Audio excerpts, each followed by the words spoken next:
ভারতের তামিল সিনেমার জনপ্রিয় অভিনেতা প্রযোজক বিশাল কৃষ্ণা রেড্ডির সঙ্গে নাম জড়িয়েছে একাধিক নায়িকার। সবকিছু পেছনে ফেলে বিয়ের ঘোষণা দিলেন এই অভিনেতা।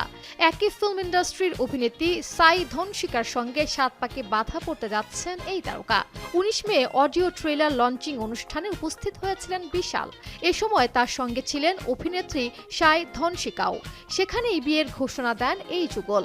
আগামী ২৯ আগস্ট বিয়ের আনুষ্ঠানিকতা সম্পূর্ণ করবেন তারা। কয়েক মাস আগে পরিচয় হয় বিশাল সাইয়ের, তারপর কাছে আসা, সেখান থেকেই বিয়ের সিদ্ধান্ত নেন তারা। ১৯৭৭ সালের ২৯ আগস্ট জন্মগ্রহণ করেন বিশাল। তার বয়স এখন ৪৭ বছর ৮ মাস। জন্মদিনে বিয়ের পিঁড়িতে বসবেন বিশাল। অন্যদিকে ১৯৮৯ সালের ২০ নভেম্বর জন্মগ্রহণ করেন সাই। তার বয়স এখন ৩৫ বছর ৬ মাস। তাদের বয়সের ব্যবধান ১২ বছর ২ মাস। ফলে এ নিয়ে বেশ চর্চা হচ্ছে সোশ্যাল মিডিয়ায়।